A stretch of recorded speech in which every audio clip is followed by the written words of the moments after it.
चलिए structure of atom को शुरू करते हैं। विजुअलाइज कराता हूँ आपको स्ट्रक्चर ऑफ एटम। देखो भैया, ऐसा है कि डोल्टन भाई साहब ने कहा था कि जो एटम बेसिकली इंडिविजुअल पार्टिकल है किसी भी मैटर का, लेकिन ये सच तो नहीं था। सच नहीं था। उसके पीछे पीछे के लॉजिक और रीजन ये थे कि एटम को आपने फर्दर डिवाइड कर दिया था, है ना। आपने एटम को फर्दर डिवाइड कर दिया था। छोटे छोटे पार्टिकल्स होते हैं एटम के। सो एटम के छोटे छोटे पार्टिकल्स होते हैं जिनमें नाम क्या था, एक का नाम था इलेक्ट्रॉन, दूसरे का नाम था प्रोटॉन और तीसरे का नाम था न्यूट्रॉन। आपको आपकी जानकारी के लिए बता देता हूँ कि इलेक्ट्रॉन को सर जे जे थॉमसन ने डिस्कवर किया था। प्रोटॉन को न्यूक्लियस में डिस्कवर रदरफोर्ड ने किया था।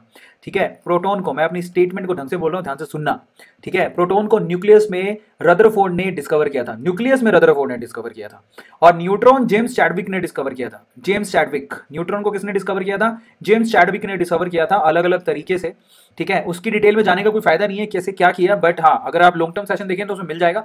मजे की बात बताता हूँ, सर जे जे थॉमसन का स्टूडेंट थे रदरफोर्ड, और रदरफोर्ड के स्टूडेंट थे जेम्स चैडविक। मतलब एक दूसरे के स्टूडेंट थे ये, और तीनों को इलेक्ट्रॉन, प्रोटॉन और न्यूट्रॉन मतलब अपनी अपनी डिस्कवरी के लिए नोबेल प्राइज दिया गया था।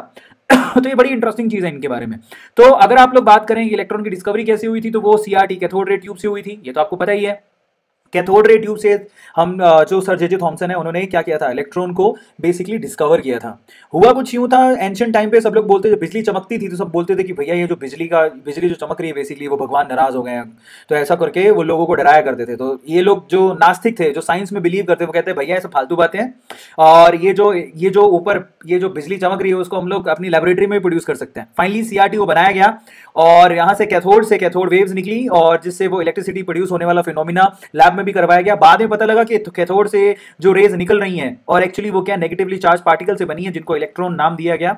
तो फाइनली इस तरह से इलेक्ट्रॉन की डिस्कवरी हुई। इसके डिटेल में नहीं जाएंगे, सीधी एक ही बात जान लो आप लोग। इंपॉर्टेंट चीज है कि इलेक्ट्रॉन को डिस्कवर किया हमारे सर जे जे थॉमसन ने। फिर आती है प्रोटॉन की बारी। प्रोटॉन को भी क्या किया, जरा आप देखो एटम कंप्लीटली क्या होता है, इसका कॉन्सेप्ट प्रोटॉन का आया कहां से। देखो एटम होता है न्यूट्रल, और अगर आप सर जे जे थॉमसन बोलते हैं कि भैया उसमें इलेक्ट्रॉन होते हैं, तो ऑब्वियसली उसके बराबर मात्रा में प्रोटॉन भी होने चाहिए।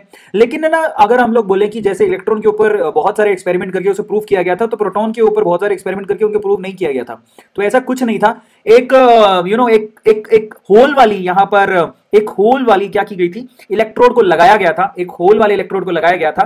तो कैथोड से जो वेव्स, जो रेज निकल रही थी, तो वो अंदर वाले पार्टिकल से, इस एयर के पार्टिकल को टकराती थी। टकराने के बाद यहां से इलेक्ट्रॉन को वो बाहर फेंक देती थी। तो पीछे क्या होता था, पीछे प्रोटॉन। भाई ऑब्वियसली अगर इलेक्ट्रॉन बाहर निकल गया, जैसे हीलियम लिया, हाइड्रोजन गैस लिया, तो हाइड्रोजन गैस में आपको पता है कि एक इलेक्ट्रॉन और एक प्रोटॉन होता है। अगर किसी की टक्कर से इलेक्ट्रॉन बाहर निकल गया तो पीछे प्रोटॉन बचेगा। तो बेसिकली H+ को ही प्रोटॉन कहा जाता है, और प्रोटॉन की खुद की कोई एग्जिस्टेंस नहीं है।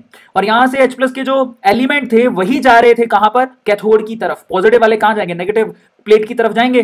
तो बस वही नेगेटिव प्लेट की तरफ, जो कि कैसी थी, छेद वाली, होल्स वाली एक प्लेट ली गई थी।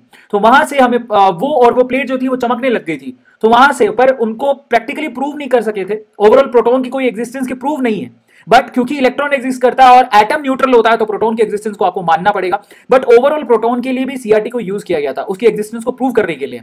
ठीक है, और जिसको प्रूव एक्चुअली न्यूक्लियस में होता है, किसने प्रूव किया था, रदरफोर्ड ने। ठीक है, और न्यूट्रॉन की डिस्कवरी भी बहुत ही लाजवाब थी। और न्यूट्रॉन की डिस्कवरी बेसिकली जेम्स चैडविक ने की थी।